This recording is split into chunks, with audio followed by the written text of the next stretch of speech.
iman itu ketika turun, iman itu bisa habis. Kalau dia tidak segera dinaikkan, maka iman itu hilang. Dan kalau sudah hilang, bisa jadi dia menjadi musuh orang yang beriman. Sejarah sudah membuktikan. Jadi kalau kita merasakan sholat qobliyah ba'diyah enteng, sholat duha, sholat syuruknya enteng, Senin Kemisnya enteng, sedekah enteng, ya, bermajelis ilmu enteng, ini berarti iman kita baru di puncak ini, Pak. Maka tambahi dengan amal sunnah. Tapi kalau itu malas, sholat ba'diyah qobliyah hilang, Senin Kemisnya sudah hilang, sholat duha juga sudah hilang, nah kita tahu berarti kita sedang sakit iman kita. Maka yang wajib itu jangan sampai tidak sempurna. Puasa ini seakan-akan menjadi ibadah yang mengikat ibadah yang lain.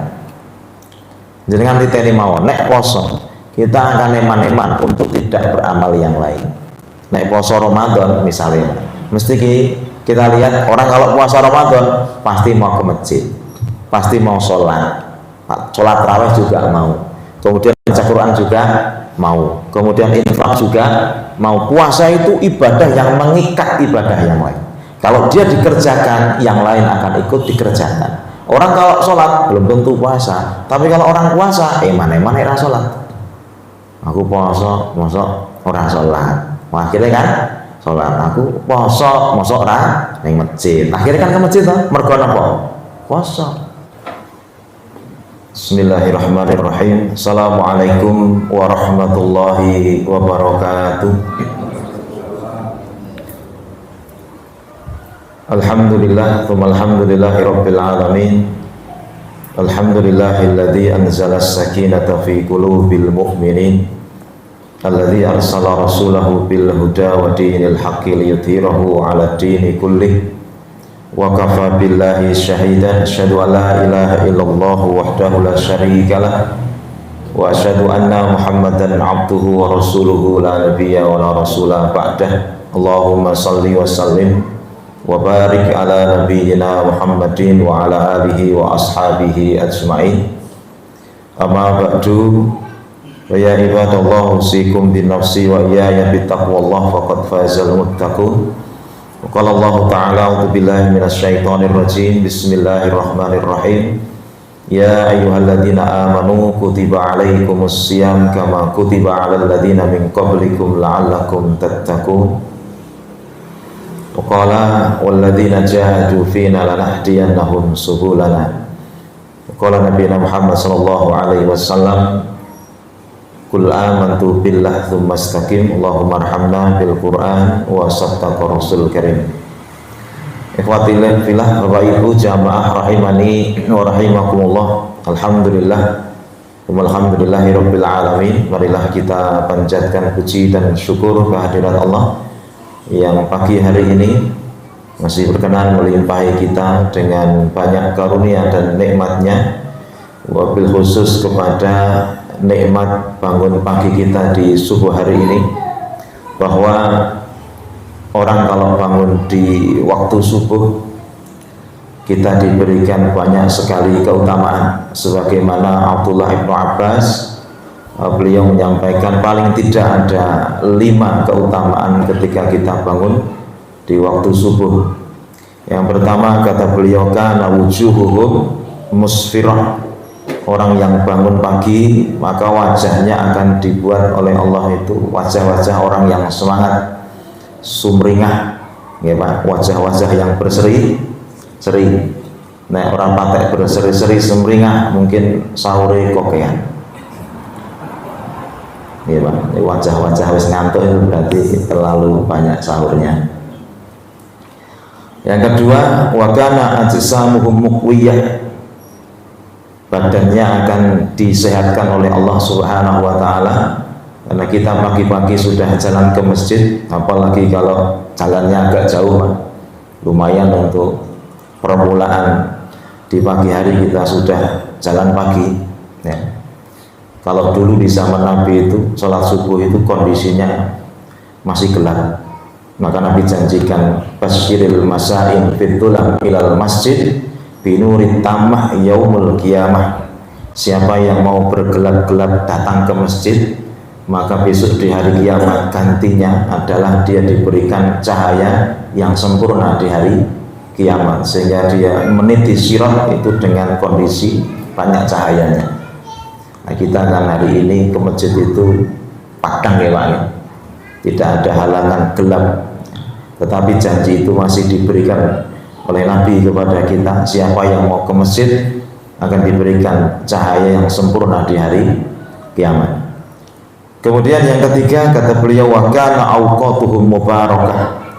Orang yang bangun pagi itu waktunya akan diberikan keberkahan. Nabi mendoakan umatnya, Allahumma barik fi ummati fi bukuriha. Ya Allah, berikan waktu-waktu yang barokah kepada umatku yang mau bangun pagi. Orang kalau mau bangun pagi Pak, ya, itu biasanya dapat dunia juga. Dengan naik bereso bakul-bakul jam loro, jam setunggal wis tekan pasar. Kira-kira wong ngoten niku sugih mboten Pak? Sugih. Boleh entunya ya direwangi tangi esuk. Awake dhewe golek surga kudune nggih direwangi tangi esuk. Tapi nek sugih mergo tangi jam 12, jam 2 ketoke kula ora pengin Pak. Nggih Pak nggih. Sugih wektune entek dienggo nyambut gawe. Tapi kita berharap Allah Subhanahu wa taala akan mengkayakan diri kita. Ya, kaitannya dengan bangun pagi kita, waktunya meskipun sedikit untuk dunia tetapi banyak untungnya. Kan kita pengennya itu nyambut kayak seminggu iso gurung sasi ngaten Pak nggih. Allahumma amin. Nyambut kaya apa kira-kira ngoten niku Pak. Kemudian yang keempat, wa kana sunnanuhu khairum minad dunya wa ma fiha. Amalan sunnahnya di pagi hari itu lebih baik daripada dunia dan seisinya. Dunia dan seisinya Pak, itu dikalahkan dengan 2 rakaat sholat sunnah fajar. Maka sebetulnya orang Islam itu tidak ada yang miskin, demi Allah. Kalau yang namanya jaza, pembalasan materi itu segera diberikan di dunia ini. Kalau kita sholat sunnah 2 rakaat saja sudah mendapat dunia dan seisinya. Ini ku nembe sedina, karena seminggu kira-kira diadai nopo. Ya Pak, lawake dhewe jane sugih kabeh. Dunia dan seisinya. Di Grand Mall, Hartono Mall, luas matahari niku dilumpukke, duit-duit dilumpukke, terus ladies beautiful dilumpukke kabeh Pak. Santunya niku terus tok ngono lho Pak. Itu ternyata tidak ada nilainya dengan sholat sunnah kita. Insya Allah nanti kita akan diberi ganti yang lebih baik daripada itu. Maka jangan sampai kita pernah minder kalau berhadapan dengan orang kafir, meskipun mereka kaya, sebetulnya lebih kaya kita ya. Cuma balasan itu masih diberikan besok di hari kiamat. Yang kelima, wa kana aujabuhu fi dhimmatillah. Orang yang mau bangun pagi melaksanakan sholat subuh berjamaah, maka dia di dalam perlindungan Allah. Maka orang yang bangun pagi ini diberikan oleh Allah perlindungan. Mudah-mudahan Allah sehatkan, Allah tambahkan rezekinya, Allah tambahkan berkah umurnya, yang sisa-sisanya umur kita ini sudah cukup menjadikan diri kita punya ambil bagian di surganya ya. Mudah-mudahan keluarganya yang belum baik dibaikkan oleh Allah, rezekinya yang belum lancar mudah-mudahan dilancarkan Allah, yang punya hutang mudah-mudahan segera dilunaskan Allah. Kata nih Pak nggih. Wis sing khusuk iki kita kang akeh. Bapak yang saya muliakan, pada pagi hari ini kita akan bahas sesuai dengan tema yang disebar, 3 amalan yang menguatkan iman kita. Bapak yang saya muliakan, iman itu sebagaimana yang kita tahu dia tidak stabil. Kalau malaikat itu imannya stabil, selalu dalam kondisi di puncak atas. Sedangkan kita makhluk yang diberi oleh Allah sifat khata wa nisyan, kadang salah, kadang lupa, maka iman kita itu kadang bisa naik, kadang bisa turun. Naik kalau kita sedang berbuat ketaatan, turun kalau kita sedang berbuat kemaksiatan. Tetapi iman tidak hanya itu, Pak. Tidak hanya naik dan turun iman itu. Iman itu ketika turun, iman itu bisa habis. Kalau dia tidak segera dinaikkan, maka iman itu hilang. Dan kalau sudah hilang, bisa jadi dia menjadi musuh orang yang beriman. Sejarah sudah membuktikan bahwa ada orang yang mempunyai iman yang tinggi, ternyata berbalik menjadi musuh orang beriman. Bal'am bin Ba'urah itu menjadi musuh Nabi Musa alaihissalam. Rajal al-Unhuwah menjadi musuh kaum muslimin, ya, menjadi musuh Abu Hurairah radhiyallahu anhu. Kemudian Abdah bin Abdurrahim, seorang ulama senior tabi'in yang hafid Quran, ini sulit dicari, Pak. Wis wonge bagus, hafid Quran dan seneng jihad. Biasanya bagus, tapi ora hafid Quran. Kadang hafid Quran neng ora bagus, kadang ya hafid Quran bagus, ning ora gelem jihad. Ini tiga-tiganya ngumpul loh, Pak. Tetapi imannya habis, ya. Kenapa habis? Terkikis karena sebuah godaannya wanita Persia, Pak.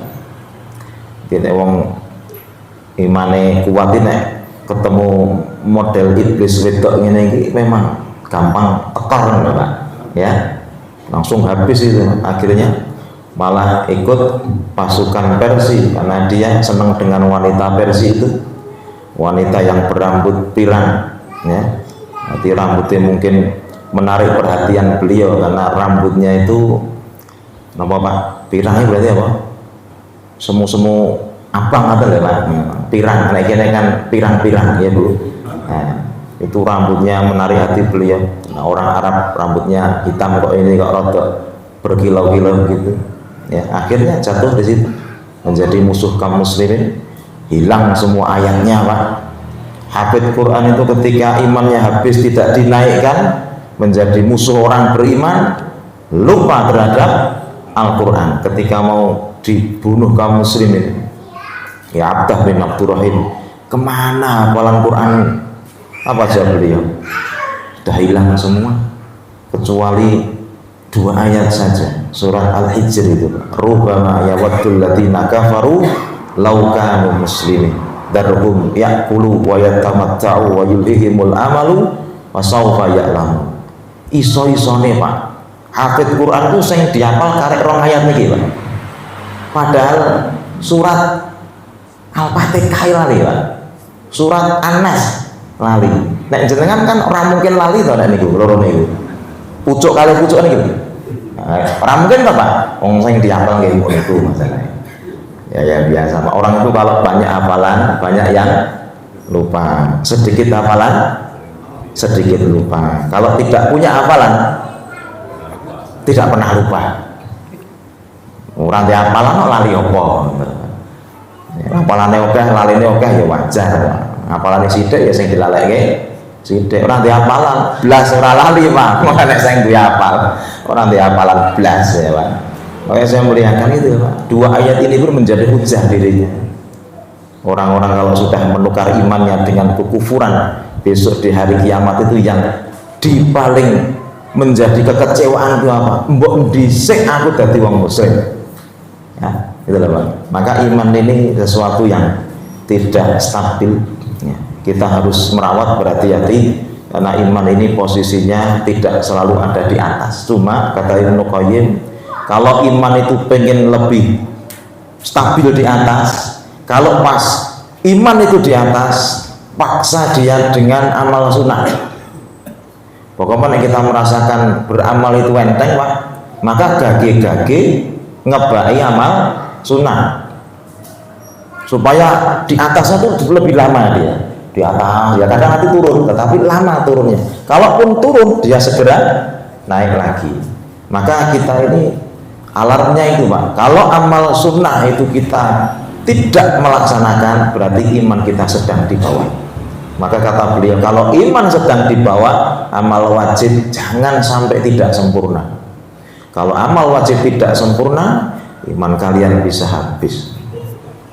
Ya, jadi kalau kita merasakan sholat qobliyah ba'diyah enteng, sholat duha, sholat syuruknya enteng, Senin Kemisnya enteng, sedekah enteng, ya, bermajelis ilmu enteng, ini berarti iman kita baru di puncak ini Pak. Maka tambahi dengan amal sunnah. Tapi kalau itu males, sholat ba'diyah qobliyah hilang, Senin Kemisnya sudah hilang, sholat duha juga sudah hilang, nah kita tahu berarti kita sedang sakit iman kita. Maka yang wajib itu jangan sampai tidak sempurna, ya.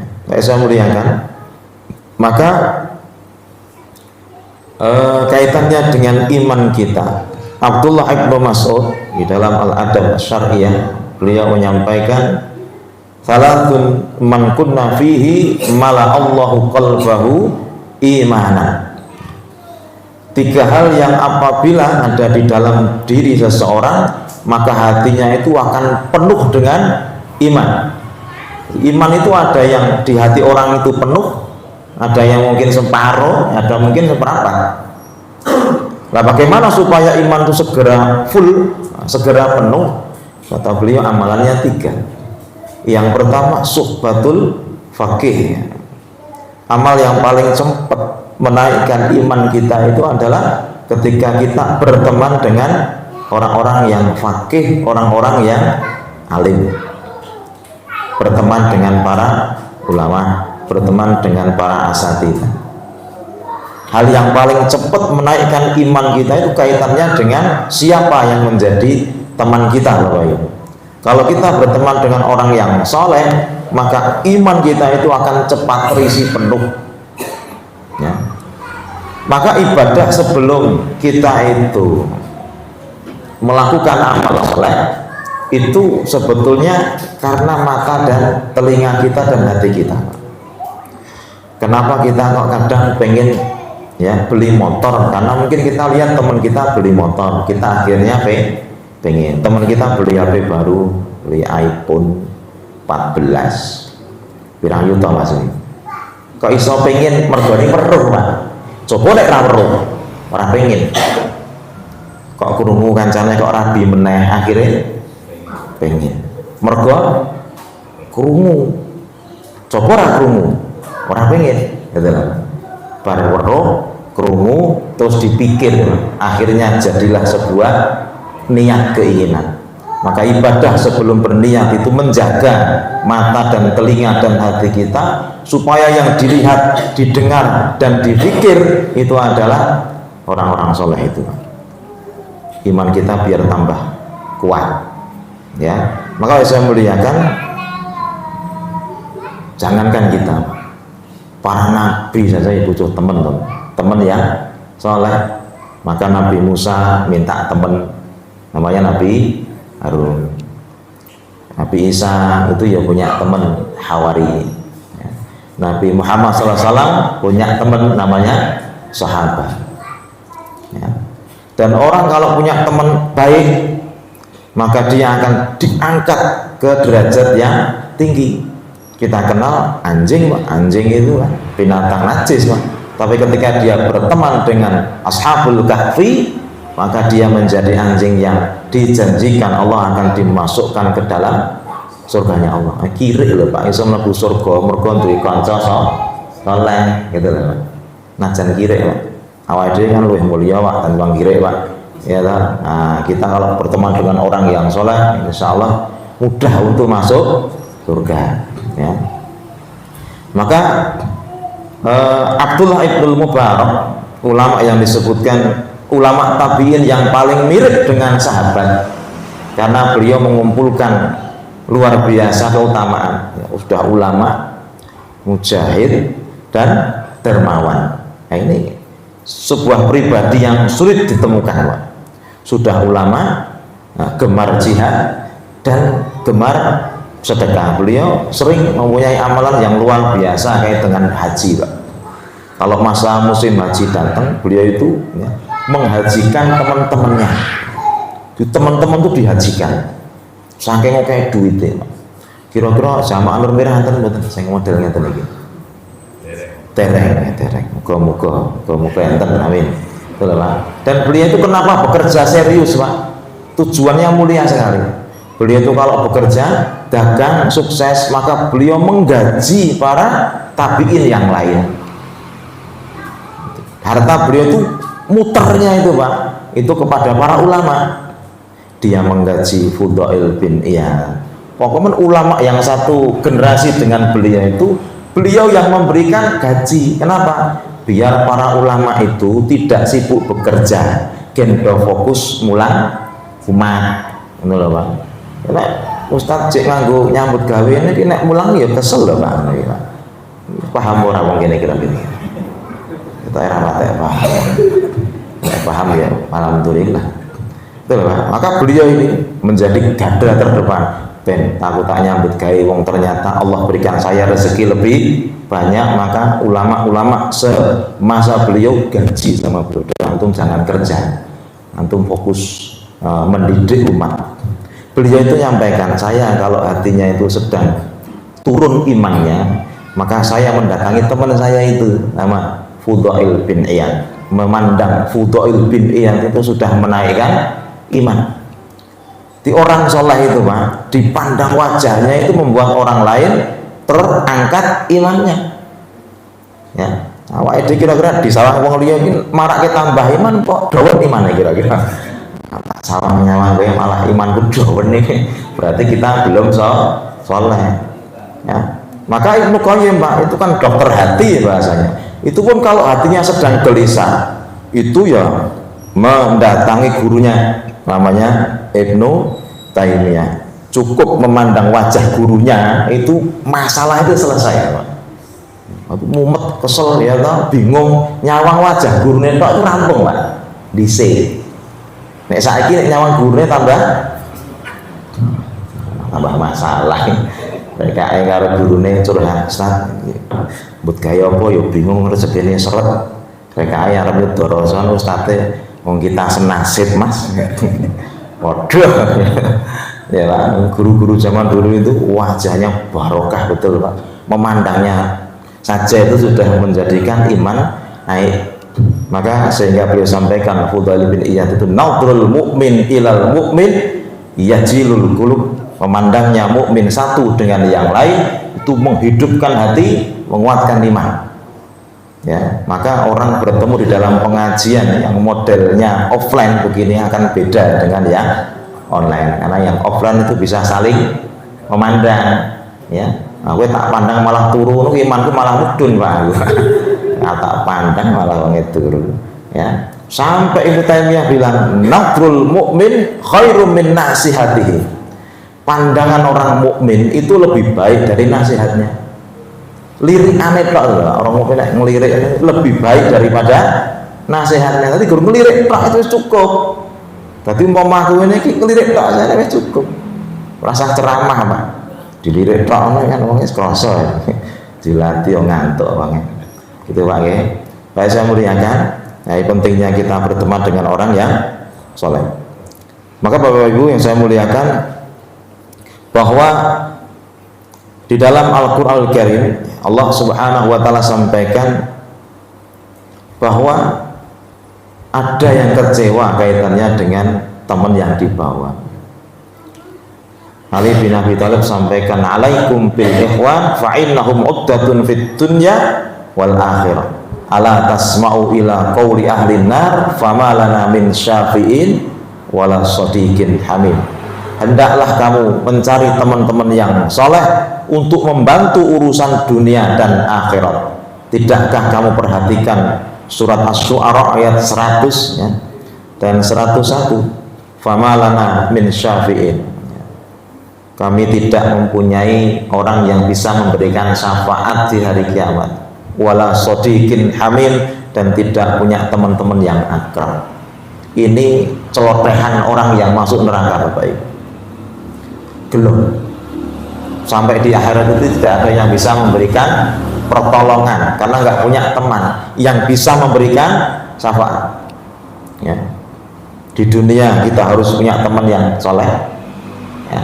Sampai di akhirat dia nanti akan bisa memberikan syafaat. Ya, teman yang soleh. Coba dulu orang-orang muhajirin tidak punya teman-teman ansor, Pak, repot, Pak. Orang-orang muhajirin berhijrah dari Mekah ke Madinah itu tidak semua hartanya bisa dibawa. Pun kalau dibawa belum punya pekerjaan yang akhirnya juga habis juga. Maka apa yang dilakukan Nabi? Nabi memberikan pertemanan dulu. Salman ditemankan dengan Abu Darda, Abu Utsman An-Nahdi ditemankan dengan Abu Hurairah. Kemudian Abdurrahman bin Auf yang kita kenal orang yang paling kaya di dalam Islam ini, Pak. Itu pun ya gak anti napa-napa toh, Pak, itu ditemankan dengan sahabat Ansor Sa'ad bin Abi Rabi. Sa'ad bin Abi Rabi itu elok, Pak. Mungkin kalau hari ini wallahu alam bisawab, apakah kita bisa menemukan sahabat selevel Sa'ad bin Abi Rabi ketika ngerti Abdurrahman bin Auf enggak punya apa-apa, maka dia langsung membagi hartanya. Ya Abdurrahman bin Auf, karena kamu saudara saya, teman saya, disaudarakan, maka separuh hartaku buat kamu. Kira-kira, Pak, nek kuwi kowe, Pak, kira-kira piye, Pak? Ya aja separuh, tolong perapat. Ya, tapi beliau kan orangnya tawadhu, jangan. Mudah-mudahan Allah berkahi hartamu, tunjukkan saya di mana pasar saja. Ya Abdurrahman bin Auf, saya punya istri 4, tak paru loro. Kowe pilih wae. Ora aku milih sih, kowe milih wae. Loro kuwi pilihan, paru-paru. Enten Pak wong sing arep ngedum bojo ngono. Enten mboten kira-kira. Renek lho Pak, bojone mok siji kok didum, kowe mbur aku ngisor ya. Nih. Hampir-hampir kan ini kayak sejarah itu sesuatu yang nggak realistis, Pak, tetapi terjadi ya, karena Allah Subhanahu wa taala menguatkan iman mereka. Baik, saya muliakan kaitannya dengan ukhuwah pertemanan.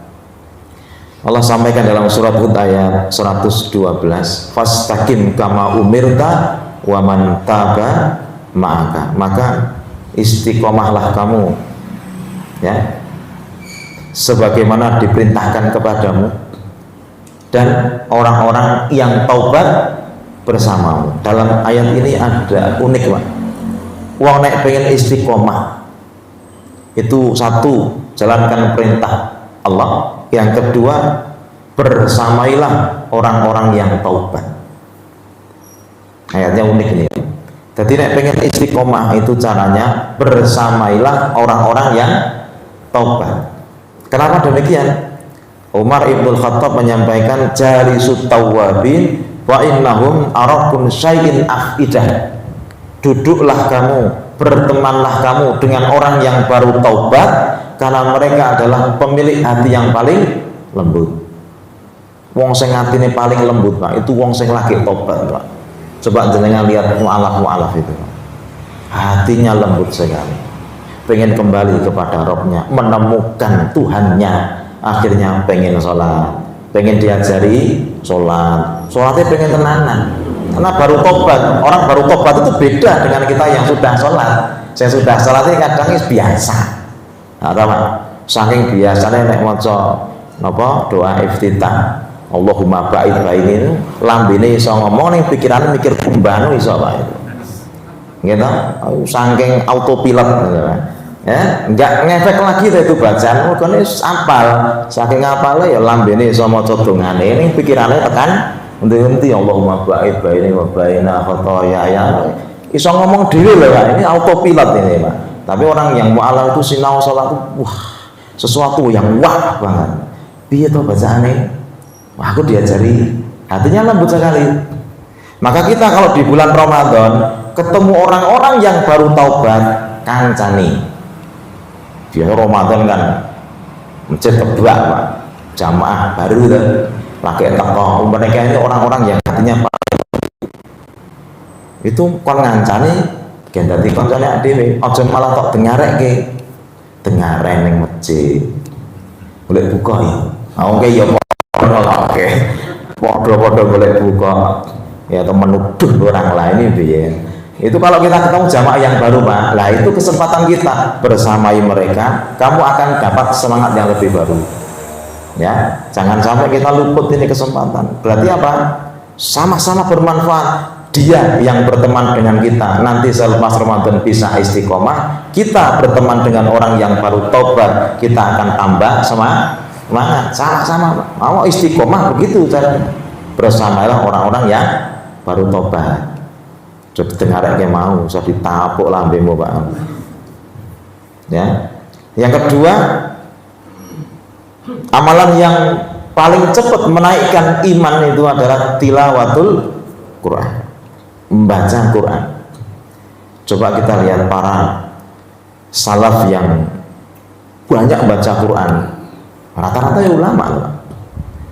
Imam Syafi'i kalau Ramadan bisa khatam 60 kali, Imam Abu Hanifah juga 60 kali. Kemudian Qatadah itu kalau hari biasa 7 hari sekali, kalau Ramadan 3 hari sekali, kalau 10 hari terakhir Ramadan sehari sekali. Imam Bukhari itu setengah hari sekali, nanti tiap 3 hari, tiap malamnya tahajud sendiri 3 kali sehari. Jawa Nur Mira 3 tahun sekali. Ya, iman kita itu ecek-ecek mergo kaitannya dengan baca Quran tidak begitu banyak. Apa rahasianya itu? Mereka kok bisa khatam begitu banyak? Hatinya bersih. Orang kalau hatinya bersih itu maca Quran ora pengen wis, Pak. Tapi nek atine reget, maca Quran sak lembar pengen nyeleke, Pak. Tapi cepet katam dheweke wong ngantukan. Dadi nek wancine maca Quran, delalah kan ketutup. Allah Akbar. Dicewel 20 halaman. Cepet banget katame. Ketoke wis iki. Ketoke wis tau diwaca kabeh. Mulang gara ngantuk ibu ayah jenengan ya, teman maca Quran dikei pitane aja lali. Ngomong glebuk ngono terus sing nyewel setengah ya tangkatan ya Pak ya. Ya. Maka gini loh Pak. Sampai Sufyan Ats-Tsauri itu Amirul Mukminin fil hadis itu kalau Ramadan nggak seperti kita Pak. Beliau justru menjauhi kaum muslimin. Ngapain? Baca Quran Pak. Baca Quran. Maka ada perbedaan masyarakat yang begitu kentara di zaman dulu di zaman sekarang. Di zaman dahulu para ulama itu kalau Ramadan itu sibuk menghatamkan Quran. Para ustadznya itu sibuk menghatamkan Quran. Kenapa bisa hatam 60 kali? Enggak ngisi pengajian. Imam Syafi'i itu meliburkan pengajian tafsirnya. Imam Malik bin Anas meliburkan kajian hadisnya. Jadi para ulama dulu nek Ramadan itu orang ngisi pengajian. Sibuk menghatamke Quran. Tapi nek kira-kira Ustaz dari ini nek Ramadan kira panen ya kayak wong nandur wae Pak. Ya, kira-kira ngisi Pak, subuh ngisi, jam 6 engko ngisi, mengko sore ngisi, engko traweh ngisi, nuzulul Quran ngisi sedina ping 5. Kira-kira iki Ustaz maca Quran ora? Pak.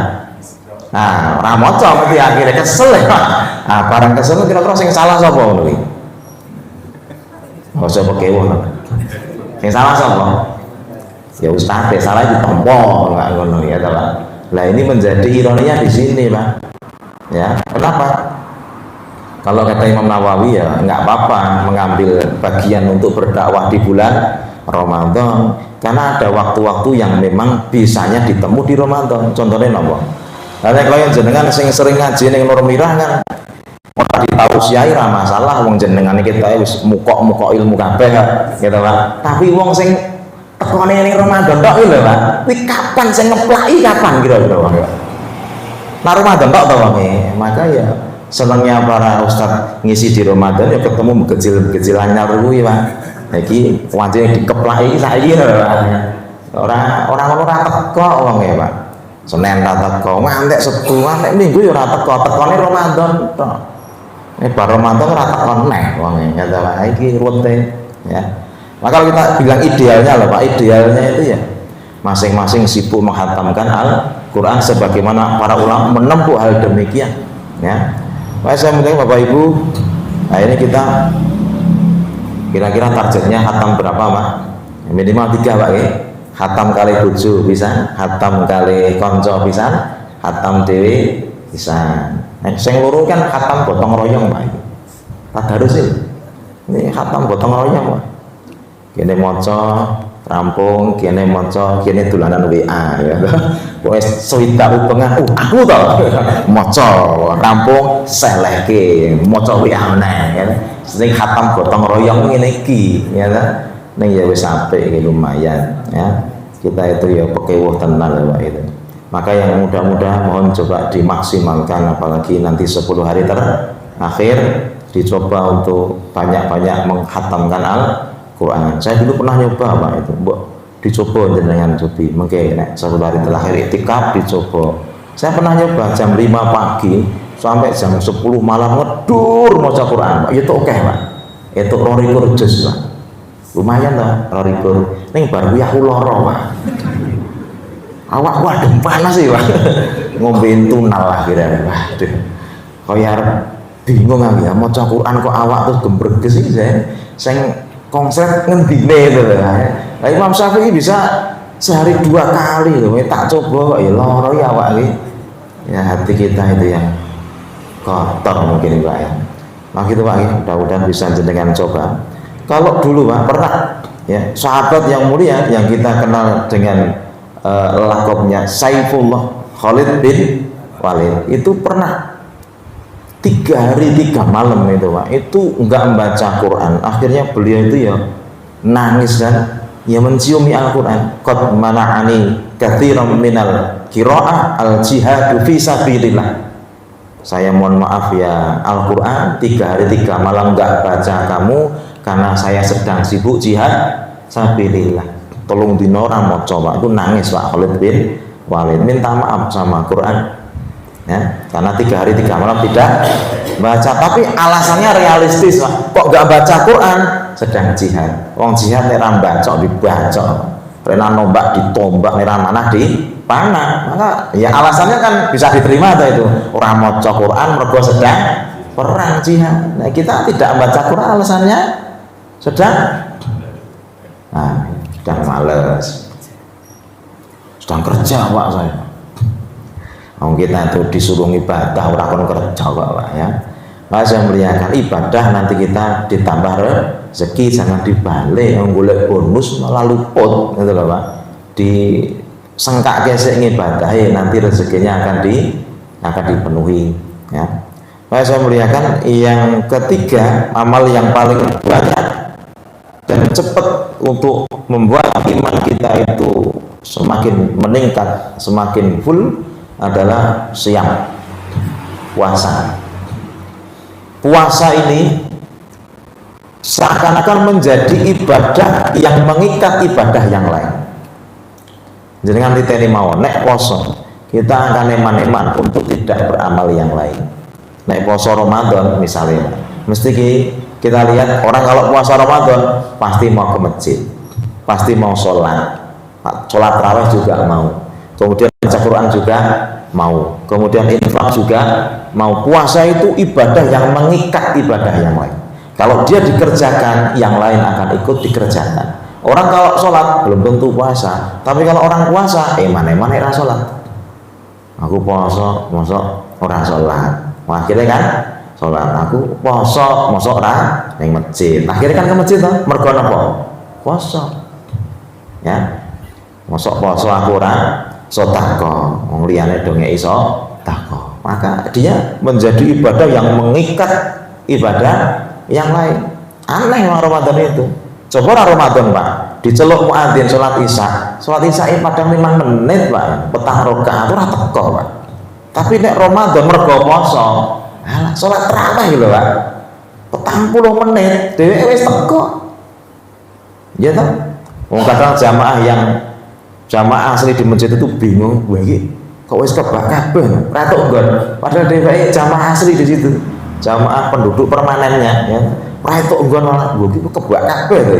Dia akhirnya sholatnya neng emper kadang ning cedak sandal. Ya dinggoni wong-wong anyar kuwi, Pak. Karena mereka tergerak itu. Lha kowe mendino kudu diceluk salat Isya petang menit 5 menit ora kuat kok, Pak. Tapi nek Ramadan ngimami 30 menit, imami cepet ya. Aneh ra, Pak. 30 menit ngomong cepet, Pak. Padahal nek bendino adate lati sak 5 menit ora teko, tapi nek tarawih 30 menit dhewe bahagia itu. Wah, imamnya cepet iki, bagus. Gitu kan. Jadi kan salat tarawih niku seneng sing dawa apa nek cendak. Dawa istirahatnya maksudnya. Rata-rata ya yang cendak ya Pak nggih. Enggak. Itu berarti awake dhewe lara jane asline Pak. Nggih Pak nggih, lara. Oh kadang imam lagi tekan lawang wis dirasane. Wah iki suwe, iki suwe iki. Mati ibu-ibu ngrasane kupinge keduten Pak Imam wah dirasane. Lah aku nek imame tarawih ora tau suwe-suwe aku. Aku ngerti ya jamaah ra seneng. Mati harus rampung bagus tak bagus, bagus. Bagus piye padha goblok bagus. Piye ya sing bener diomong. Aku marah ya ora iso Pak dawa isane cendak-cendak napase gak kuat kagian ngisi pengajian napase tele-tele mulane imame jus 30 wae jamaah seneng tabat yada inna qaina wal asri jamaah wajahe sumringah-sumringah Pak ya betul ya waduh berarti ngene iki rata-rata begitu sebetulnya itu kan terhukum Pak itu sebetulnya ya kan itu orang terhukum sebetulnya. Hukuman yang Allah berikan kepada hambanya itu tidak terus dibuat sulit rezekinya, okay? Diberikan musibah kecelakaan, betul itu Pak. Hukuman yang Allah berikan kepada hambanya itu dijabut nikmat ibadahnya. Al-farahul qalbu minallah wad daril akhirah wal mubtala bi ma'abatid dunya kata Ibnu Qayyim. Tiga ini faktornya.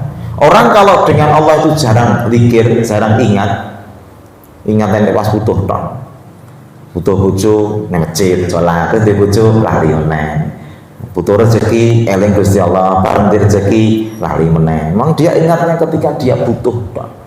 Kemudian dengan surga rasanya memang tidak begitu pengen.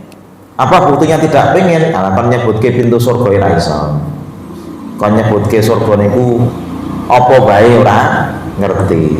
Kayak pengen syukur atau pengen pengen apa ning kono jarine penaki jarine sehingga dengan surga itu masih abu-abu enggak begitu jelas ya Pak ora patek pengen justru bimahabatid dunya diuber-uber wae sibuk nyambut gawe ngantek lali ngibadahi maka hukumannya dua kata Ibnu Qayyim asyaqu ma alaihi shalah perkara yang berat baginya adalah sholat wa akrahu ma ilaiha tulah dan perkara yang paling dibenci itu panjangnya sholat perkara yang paling berat sholatnya abot tenan paling anyel nek sholat niku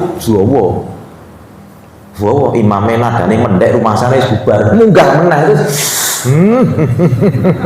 ngono lho Pak ini ki wong sing kabotan gawane salat itu dehem biasane wong ngono imame diwatuki terus iki mulai yo paham wong ini kok ya sik urip oke ya itu kita kan sakit kalau hati kita sakit maka sebetulnya ya sama-sama berpuasa bagi kita itu hatinya sakit ya hati orang itu kadang sehat kadang sakitnya kapan ya ketika kita sholat itu nggak senang itu sakit hati kita tapi kadang ya harus diurai jane masalah sholat gak seneng dawa itu ngopo bisa jadi ya imame gitu ya kadang nek milih imam kan yang penting tua kan kadang ruwet Pak gimana nah iya loh nek milih imam Pak itu kan kategorinya kan tidak tua dulu toh tapi apa bagus bacaannya bukan dalam ilmunya Pak nek imam itu butuhnya kan imami bukan ceramah loh maka yang dipilih itu yang bagus suaranya nah cara umpama nek ngisi gak pate apik ora apa-apa ngade butuh iki macane kok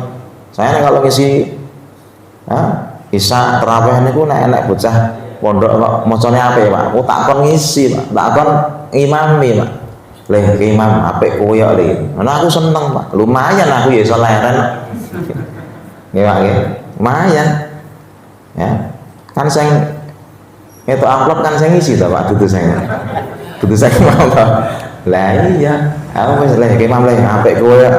Maka mohon maaf Kak, di sini ada anak-anak kita yang lulusan pondok baik SMP, SMA. Kalau sudah memang bagus Pak, suruh imami Pak. Biar mereka terpakai, karena termasuk 10 hal yang sia-sia kata Utsman bin Affan, salah satunya adalah orang berilmu tapi tidak dimanfaatkan ilmunya. Dia pinter dinggo. Kadang kan kita begitu. Maka dipilih yang paling bagus bacaannya ya. Kalau sama-sama baiknya ada 2 orang lah baru dipilih mana orang yang paling alim. Oh yang alim ini, oh ini lu dhuwur ilmune ini. Nah, ini. Lah kok sama-sama ilmunya juga tinggi ya, dipilih siapa yang paling nyunah. Misalnya Ustaz iki sijine gak jenggoten, sijine jenggoten, lah sing jenggoten sing dipilih. Halo Pak. Sijine nganggo kaos bal. Wah, iku Ustaz model apa iki? Ya terus sijine nganggo gomis. Lah berarti sing dipilih imam sing nganggo gomis. Lah kok padha-padha nyunahi nggih sae. Ah, lagi dipilih sing tuwa ndi. Tuwa nu kere. Keri ya kere gitu Pak. Ya kira tanah gitu mesti dipilih sing tuwa sing tuwa bacaane loro nadane munggah karo mudhun Alhamdulillahirabbil alamin arrahmanir rahim ngono ki jamaah metu wetenge senep kabeh Pak salat ora nyaman ini gitu Pak ini kaitan dengan salat kita. Saya menurut Bapak Ibu ini pentingnya kita siang Ramadan ini menjadi pengikat ibadah yang lain, kita bisa merasakan itu ternyata kalau kita puasa Ramadan betul-betul Allah berikan kepada kita kemudahan untuk baca Quran, untuk ke masjid, untuk sedekah ya, supaya kita mengetahui ini siang ini paling cepat menaikkan iman kita. Seyogianya besok habis Ramadan siang ini dipertahankan meskipun dosisnya tidak sama, dimulai dari puasa Syawal dan nanti diteruskan dengan puasa Senin Kamis atau puasa Yaumul Bid. Gitu Pak, saya sampaikan mudah-mudahan bisa bermanfaat. Yang benar hanya dari Allah Subhanahu wa taala. Kalau salah ya tentu dari saya pribadi mohon dimaafkan. Mari kita perbanyak teman yang saleh. Kemudian mari perbanyak membaca Al-Qur'an dan mari kita sempurnakan siam kita. Jangan ghibah, jangan berdusta, jangan banyak melihat aplikasi yang mengurangi banyak pahala, karena banyaknya aplikasi hari ini justru menjadi menyibukkan kita, hilang ibadahnya. Delok Facebook pateni, delok Twitter pateni, delok YouTube pateni, delok Instagram pateni, delok TikTok ora barbar ya. Ini menyibukkan kita. Begitu kata Syekh bin Bas, yang mengurangi pahala puasa kita biasanya 2, 1 TV, 2 internet. Nah ini kita hati-hati meskipun ini teknologi Pak, tapi ini bisa menjadi pengurang pahala. Barakallahu fiik wa akhiru da'wana alhamdulillah billahi taufik wal hidayah ridha wal inayah. Assalamualaikum warahmatullahi wabarakatuh.